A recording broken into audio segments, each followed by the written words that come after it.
예레미야가 계속된 예언을 하였고 하나님의 말씀을 선포했는데 여기 보면 3절에 23년 동안이라고 말하고 있습니다.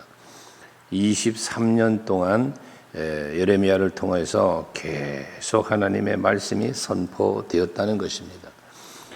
특별히 그는 하나님의 말씀이 그에게 임하였다라는 표현을 했고 그 임하였기 때문에 그는 스스로 가서 너희에게 꾸준히 일렀으나 라는 말을 해요. 예레미야는 하나님의 말씀이 임하면 23년 동안이나 말씀이 임하는데 임할 때마다 이 예레미야는 꾸준히 가서 그 말씀을 저들에게 전했다는 것이거든요. 이 말은 뭐냐면 그 전하는 상황이 우리가 묵상하면서 계속 말씀드렸지만 백성들이 아멘하며 받아들이는 상황이 아니라 말이죠. 선포되는 말씀을 거부해요. 심지어 죽이려고까지 해요. 하지만 그는 꾸준히 가서 저들에게 말씀을 전했다는 것입니다. 앞에서 묵상한 그 마음이 불붙는 듯하여라는 말도 표현을 했고요. 그래서 하나님께서 주시는 말씀을 거부하지 않고 그대로 전파했던 사명 감당자였다라는 것입니다. 우리가 하나님께서 우리에게 말씀을 주실 때도 때로는 우리에게가 감당해야 할 일을 우리에게 맡겨 주실 때도 우리는 변함없는 믿음 갖고 꾸준히 우리에게 주어진 사명을 감당해야 하고 또 변함없이 하나님을 사랑하며 하나님의 말씀에 순종하는 그러한 우리들이 되어야 할 것입니다. 이걸 하나님이 기뻐하시기 때문에 그렇습니다.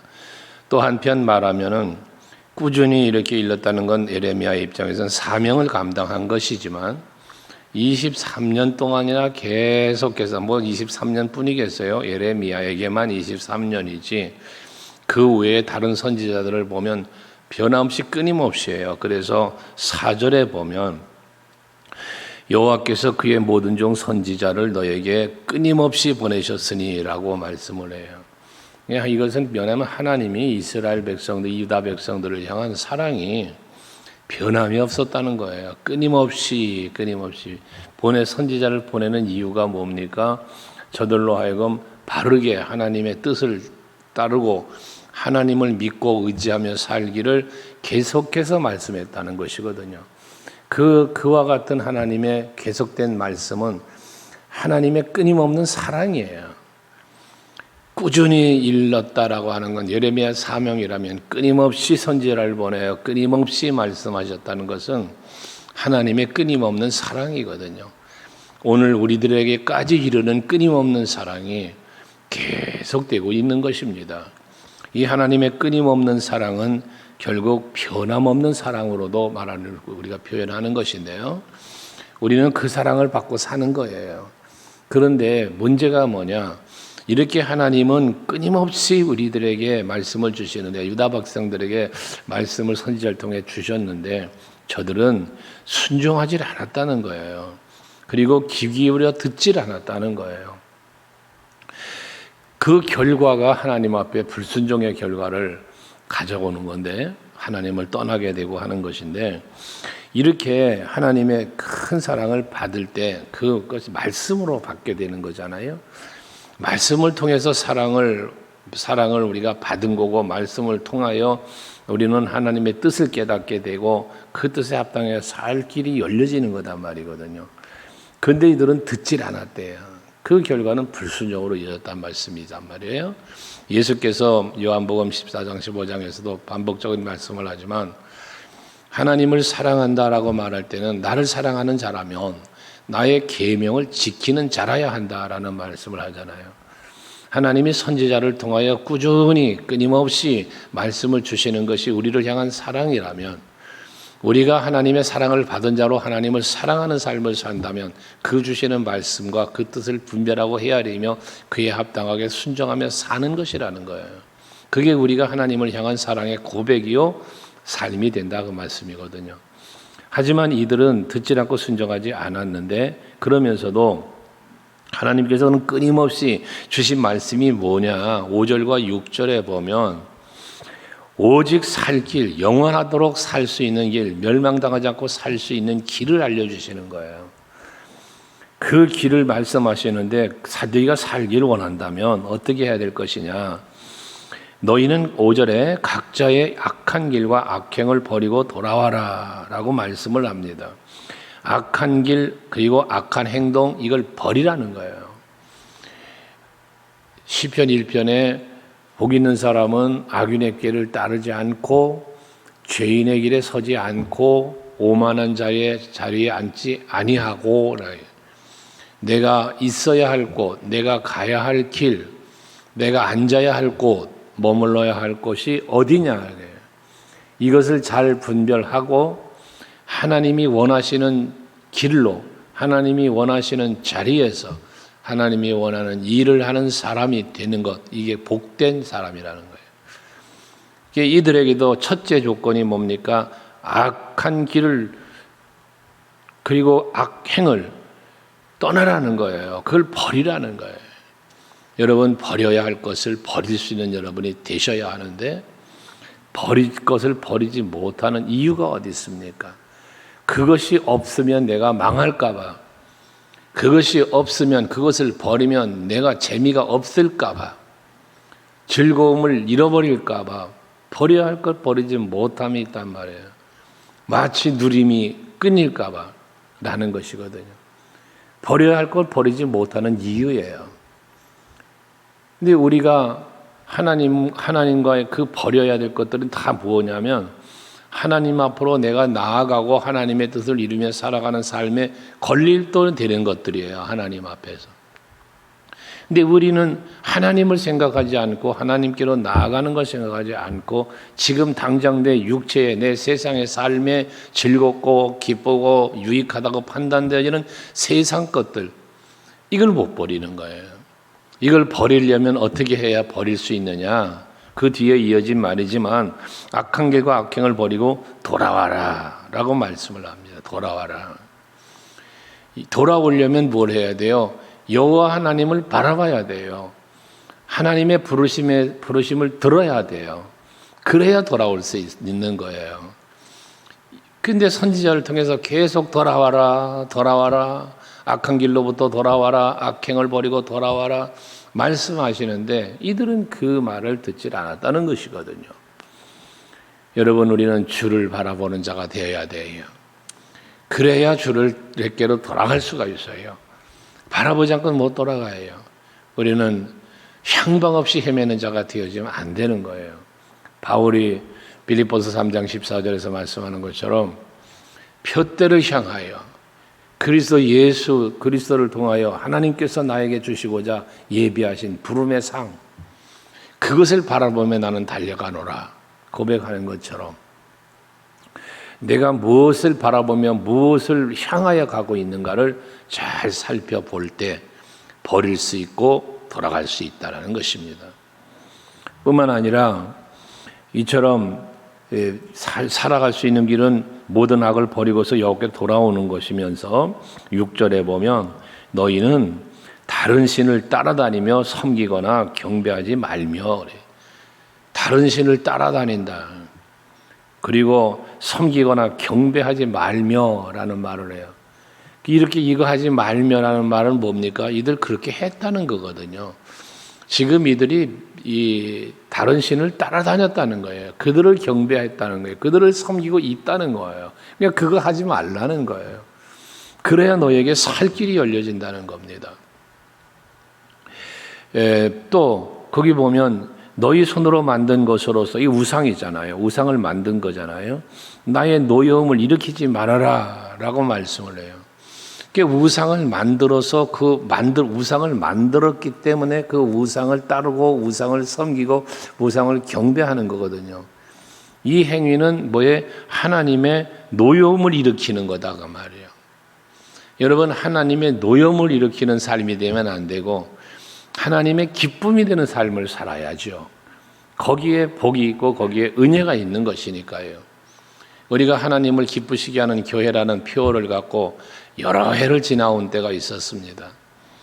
왜? 그보다 더 좋은 표어가 생각나지 않았다는 말로 여러분에게 말씀을 드렸지만 우리의 신앙생활의 핵심이 그것이기 때문에 그랬던 거거든요. 여러분들이 정말 하나님이 노여움을 일으키는 이러한 일들로부터 버리고 떠나서 하나님께로 돌아오면 우리는 하나님께서 주신 은혜 5절 마지막에 뭐라 그래요? 여호와가 너희와 너희 조상들에게 영원부터 영원까지 준 그 땅에 살리라. 그 땅이 가나안이잖아요. 이렇게 하나님께로 돌아오면, 우상을 버리고 돌아오면 하나님이 약속하신 그 가나안 땅, 거기서 살게 된다는 거예요. 이 땅은 무슨 땅을 가나안 땅은 뭐예요? 하나님이 복 주시고 하나님이 은혜 베푸시는 땅이란 말이죠. 그 땅은 거기 살 수 있다는 것은 결국 하나님의 은혜 안에 살 수 있고 하나님의 그 주시는 복을 누리며 살 수 있음을 말하는 거잖아요. 그 다음에 6절 마지막에 보면 그리하면 내가 너희를 해하지 아니하리라 그랬어요. 해하지 않는다. 하나님이 해하지 않는다는 거예요. 결국 망하지 않는다는 거죠. 앞에 말했던 뭐 수치, 부끄러움 등등 당하지 않는다는 거예요.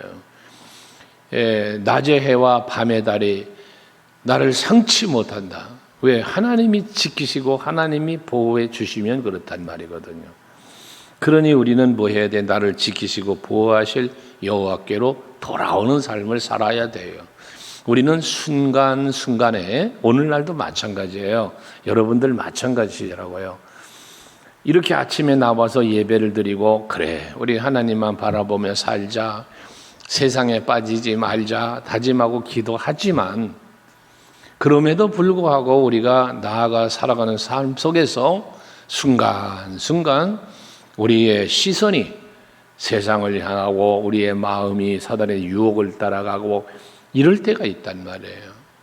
그때마다 하나님의 성령은 우리에게 순간순간 깨닫게 또 하세요. 순간 마음이 뺏기고 순간 나의 시선이 뺏기고 내 발걸음이 이 세상을 향하다가도 성령은 하나님은 여기 선지자들을 꾸준히 보냈고 끊임없이 보냈다는 말씀처럼 여러분들에게는 꾸준히 끊임없이 성령이 여러분들에게 임하셔서 깨닫게 하신단 말이에요. 이때 우리는 돌아설 때 그렇구나. 내가 또 잘못된 생각을 했었네. 내가 또 잘못된 것을 향하여 갔었네. 이거를 깨닫게 하실 때 그렇게 빨리 깨닫고 순간순간 돌이킬 수 있는 이게 돼야 돼요. 그래서 바울의 고백 중에 내가 날마다 죽노라 그러잖아요. 내가 날마다 죽노라. 그 날마다 죽는다는 것은 다 죽었는 줄 알았는데 아직도 살아있는 게 있는 거야. 나를 죽이고 예수가 내 안에 산다는 갈라디아 2장 20절 말씀 있는 것처럼 그랬는 줄 알았는데 또 내가 살아있네. 또 내가 하나님의 뜻을 떠나 살려고 하네. 그래서 잘마다 죽었다는 얘기거든요. 오죽하면 로마서 7장에서는 그러잖아요. 오호라 나는 곤고한 사람이로다. 자기 그 곤고함, 하나님의 뜻 안에서 하나님의 말씀대로 선하게 살려고 하는데도 불구하고 또 악이 나를 유혹하고 거기 순간 내가 또 넘어지는 자신의 모습, 그런 나약한 모습을 보며 곤고한 사람이라 라는 표현을 했고 디모데전서 1장에 보면 나는 죄인 중에 괴수라라는 표현까지 했어요. 이렇게 스스로를 자꾸 살펴볼 때 나의 악을 앞에 말한 악한 길, 악행을 버리고라고 했는데 그런 악을 발견하는 거예요. 그래서 이 발견하는 것이 뭐냐? 시편 1편 2절에 오직 여호와의 말씀을 즐거워하여 그의 말씀을 주야로 묵상하는 자라고 그랬어요. 다시 말해서 악인의 길을 따르지 않고 죄인의 길을 걷지 않고 오만한 자의 자리에 앉지 않으려면 오직 이 여호와의 말씀이 즐거워하여 그 말씀을 주야로 묵상할 때 바로 그와 같은 삶의 자리에서 하나님께로 돌아올 수 있는 그런 삶을 살게 된다는 것이거든요. 오늘도 여러분들이 날마다의 삶 속에서 주님 앞에 예배하며 말씀을 묵상하시고 기도하시고 그러는 것은 물론 내 마음에 품은 소원하는 것들 하나님 앞에 기도하며 응답받기를 원함도 있지만 하나님이 내게 응답 주시려면 내가 응답 받을 만한 자의 자리에 서야 할 것 아니겠습니까? 하나님이 복 주시길 원한다면 복 받을 만한 자리에 내가 있어야 되지 않겠습니까?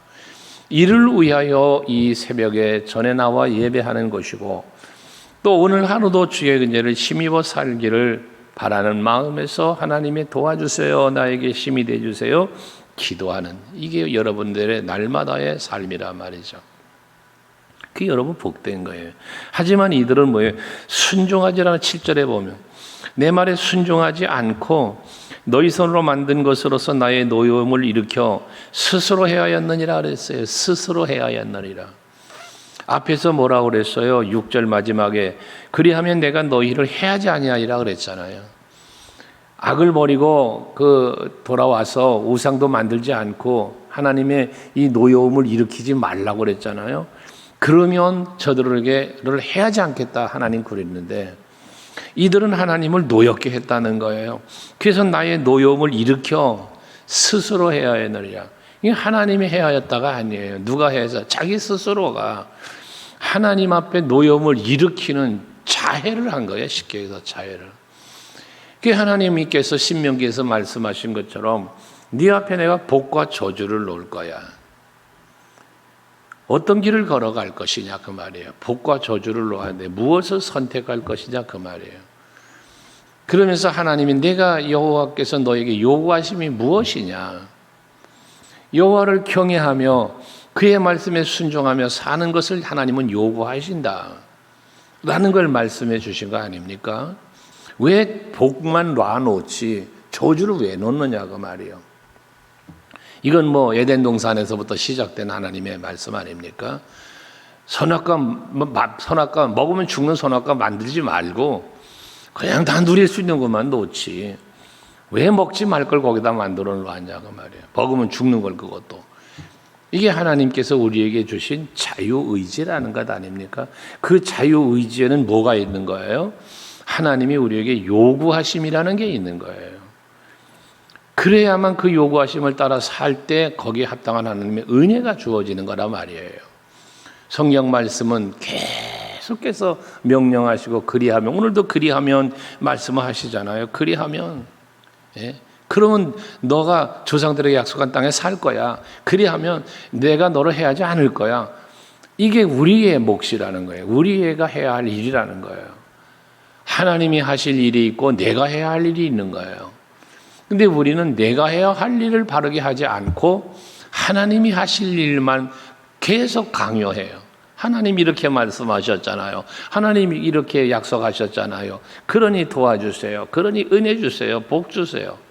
하나님이 하실 일만 자꾸 요구한다 그 말이에요. 그러면 우리들이 하나님이 하실 일만 요구할 게 아니라 하나님이 나에게 요구하신 일을 내가 해야죠. 하나님의 약속은 분명하잖아요. 그리하면이라는 분명한 약속을 하셨잖아요. 근데 우리는 그리하지 아니하면서 하나님이 하신 일을 해달라는, 이건 잘못된 신앙이죠. 항상 여러분은 하나님이 내게 요구하심이 무엇인지를 찾고 그에 합당해 살기를 힘쓰면 하나님이 하실 일을 해달라고 안 해도 하나님이 해주시는 거예요. 근데 내가 할 일은 엉뚱하게 하지도 않으면서 하나님이 할 일만 자꾸 요구하는 것, 이건 옳지 않은 신앙이다 말이에요. 8절도 너희가 내 말을 듣지 않았다라고 말씀을 하죠. 그러니까 어떻게 돼? 9절 이하에 바벨론 왕 느부갓네살을 불러다가 이들 진멸하신대요. 또 놀램과 비웃음거리가 되게 하신대요. 그리고 저들이 살아야 할 적각구리 그런 아름다운 땅이 영원한 폐허가 되게 하신대요. 살 수 없는, 살 길을 인도하시기를 원하는 하나님이 선지자를 통해서 너희가 살기 위해서는 어떻게 해야 될 것인가 살 길을 알려주시는데도 불구하고 이들은 그 살 길을 걷지 않고 망하는 길을 걸어가는 거예요. 폐허가 되는 길을 걸어가는 거예요. 거기다 10절에 보면 내가 그들 중에서 기뻐하는 소리와 즐거워하는 소리와 신랑의 소리, 신부 소리, 맷돌 소리, 등불의 빛 다 끊어지게 한다는 거예요. 평안이 없어지는 거예요. 기쁨과 즐거움이 사라지는 거예요. 행복이 없는 거예요. 거기다가 신랑 신부 소리까지 없어진다는 얘기는 뭐예요? 부부가 결혼을 해서 자녀를 낳고 번성해야 되는데 그것이 다 끊어진다. 번성이 멈춘다는 거예요. 참으로 놀라운 것은, 하지만 하나님께서는 그들을 멸망시키시고 폐허가 되게 하시고 모든 이런 어마어마한 이 재앙을 쏟아 부으시는데, 11절 12절에 보면 70년 동안이라는 말을 해요. 70년 동안 바벨론 왕을 섬기게 될 건데, 12절에 보면 70년이 끝나면 이라는 말씀을 해요. 70년이 끝나면 이제는 그들을 지배했고 그들을 다스렸던 이 바벨론 갈대아 이 사람들을 하나님께서는 이제 그들을 멸하시고, 그리고 이스라엘의 회복을 말씀해 주고 있는 것이거든요. 이게 하나님께서 이스라엘 백성들을 끝까지 사랑하시는 또 사랑이에요. 이게 아브라함과의 언약 속에 창세기 15장에 보면 아브라함과 언약할 때 내 후손이 이방에 객이 되어, 거기도 연수를 정해져 400년 동안 종로로 살 것이고, 그 후에 400년을 종로로 한 후에 내가 저들을 징치할지니, 징벌할지니 그들이 큰 재물을 이끌고 나오리라. 이게 아브라함과의 약속 아니에요. 이게 출애굽의 약속이거든요. 애굽의 종로로 타는 400년. 그 결과 그 해가 차니까 때가 되매 하나님께서 모세를 택하여서 그들을 이끌어내시는 일을 하시잖아요. 여기 마찬가지예요. 바벨론의 포로가 되어 잡혀갈 거야. 근데 70년이 되면, 그 70년이 끝나면 하나님 다시 이들을 회복시키시는데, 어떻게? 그들을 다스렸던 이들을 멸하시면서 이들을 회복시키시겠다는 약속을 하나님이 하신단 말이에요. 이 약속대로 하나님은 하셨어요. 그래서 그 이스라엘 백성들이 다시 그 예루살렘의 회복을 위하여 돌아오잖아요. 느헤미야로부터 시작해서 이스라엘 백성들이 성전을 재건하고 그런 일을 벌이면서 돌아오는, 이 하나님이 하시는 일이에요. 오늘도 마찬가지, 우리에게 힘들고 어려운 일이 임하여도 곧 하나님께서 우리로 깨닫게 하시면서 언젠간 다시 돌아와 다시 회복시키시는 은혜가 있다는 거죠. 지금 코로나19 때문에 많이 힘드신데 이것도 때가 있습니다. 멈춰질 때가 와요. 더 모든 것이 회복될 때가 옵니다. 이 시기를 우리가 하나님 앞에서 더 앞당기고 더 은혜를 누리려면 빨리 회개하고 돌아와야 돼요. 누가 먼저 회개해야 할까요? 여러분, 택함받은 우리 성도들이 먼저 회개해야 돼요. 한국 교회가 회개해야 돼요. 그때 하나님은 이 모든 것을 종식시켜 버리시고 모든 범사를 회복시켜 주실 것입니다. 코로나19라는 핑계로 우리가 점점 영적으로 무너져 내리면 안 되는 거예요. 왜 우리 교회가 계속해서 이 어려운 시기에도 예배를 드리지 못하게 하는 그 상황에서도 계속 예배를 끊임없이 드리고 왔는가? 그것만이 우리가 살 길이기 때문에 그런 거예요. 그러므로 여러분들 아침마다 나와 기도하시고 믿음으로 살려고 힘쓰시는 것 멈추지 말아야 하고요. 앞으로 어떤 상황이 올지 모르나 어떠한 상황 앞에서도 우리는 끝까지 믿음 잃지 않고 바울처럼 선한 싸움 싸우고 달려갈 길 마치고 믿음을 지키는 여러분들 되시기를 바랍니다.